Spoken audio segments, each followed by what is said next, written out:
UAE के शेख मोहम्मद बिन जायद Al Nahyan, जो वहां के राष्ट्राध्यक्ष भी हैं, वो एक शॉर्ट टर्म विजिट पर भारत आ रहे हैं। कल ये न्यूज फ्लैश हुई कि वो आज इंडिया को विजिट करेंगे और उनका प्लेन पालम टेक्निकल एयरपोर्ट पर लैंड कर चुका है और अब से ठीक 15 मिनट के बाद प्राइम मिनिस्टर के साथ उनकी मीटिंग होने वाली है। इस मीटिंग का रीजन क्या दिया जा रहा है? रीजन बताया जा रहा है ट्रेड, बायलैटरल और मिडिल ईस्ट के संबंध में कुछ बातचीत होनी है और स्ट्रेटेजिक कॉपरेशन को लेकर बात होनी है। ट्रेड और ये सारे के सारे सब्जेक्ट कुछ ऐसे सब्जेक्ट हैं जिन पे इमीडिएट विजिट नहीं करा जाएगा।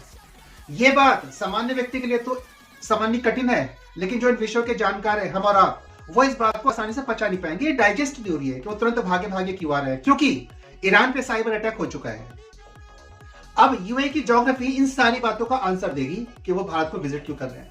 यूएई की ज्योग्राफी देख लीजिए इस मैप के थ्रू। उसके वेस्ट पे सऊदी अरेबिया है, ईस्ट पर पर्शियन गल्फ है जिसको गल्फ बोलते हैं, खाड़ी, और उसके ईस्ट पर ईरान है। ईरान पे साइबर अटैक हो चुका है। ईरान पे मिलिट्री एक्शन किसी भी टाइम हो जाएगा और ईरान पे मिलिट्री एक्शन होगा, ये कंफर्म है।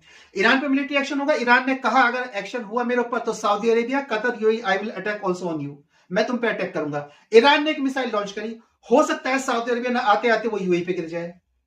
दूसरी बात, यूएई का कॉन्फ्लिक्ट चल रहा है इसी मिडिल ईस्ट रीजन पे सऊदी अरेबिया के साथ, यमन को लेकर।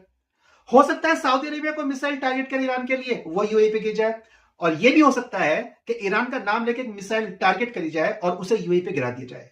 एक कारण। दूसरा कारण, यूएई की ज्योग्राफी दूसरा कारण बताती है कि वो गल्फ ऑफ हॉर्मुज या स्ट्रेट ऑफ हॉर्मुज के ठीक माउथ पर है। यूएई ने अपनी इकोनॉमी को अदर सेक्टर्स के लिए खोल दिया, लेकिन आज भी इसकी इकोनॉमी का बैकबोन ऑयल और गैस का एक्सपोर्ट है। तो अगर स्ट्रेट ऑफ हॉर्मुज ब्लॉक हो जाता है, क्योंकि ईरान ने धमकी दे दी कि मैं इसको ब्लॉक कर दूंगा, तो यानी कि उसकी जो इकोनॉमी की बैकबोन है वो अपने आप में स्लैश डाउन कर जाएगी।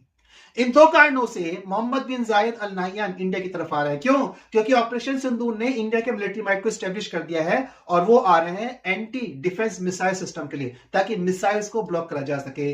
वो पर्टिकुलरली आकाश और दूसरे एंटी डिफेंस मिसाइल सिस्टम के लिए प्रधानमंत्री मोदी से मिलने के लिए आ रहे हैं। एक बात ध्यान रखिए, जब आपके पास सेंस ऑफ इनसिक्योरिटी होगी तभी आप भागे भागे किसी से मिलने जाएंगे और किसी ऐसे व्यक्ति से मिलने जाएंगे जो आपको बचा सके। तो सऊदी अरेबिया के साथ यूएई का क्लैश, स्ट्रेट ऑफ हॉर्मुज पर उसके ऑयल और गैस के इंपोर्ट को ब्लॉक कर देना, और ना चाहते हुए भी यूएई पे सऊदी अरेबिया एक मिसाइल गिरा सकता है ऐसा यूएई मान के चलता है, या ईरान की कोई मिसाइल आएगी और वो सऊदी अरेबिया के साथ साथ यूएई पे गिर सकती है। इन सारे कारणों से मोहम्मद बिन जायद अल नाह्यान इंडिया को विजिट कर रहे हैं, क्योंकि यूएई किसी भी वॉर कॉन्फ्लिक्ट में उतरना नहीं चाहता है। वो अपने आप को एक प्रॉस्पर कंट्री के रूप में स्टैब्लिश कर रहा है, क्योंकि वहां पे अरब पॉपुलेशन केवल 2% है, बाकी वहां पे पूरी जियोपॉलिटिकल पॉपुलेशन वहां पे रहती है। और मैं आपको बता चुका हूं कि यही आने वाला, ऑफिशियली नहीं लेकिन आने वाले टाइम में एक हिंदू राष्ट्र के रूप में वहां पे स्थापित हो रहा है। तो ये कारण है इनका भारत आने के लिए। नमस्कार, चैनल को सब्सक्राइब करिए, वीडियोस को लाइक करिए। Thank you.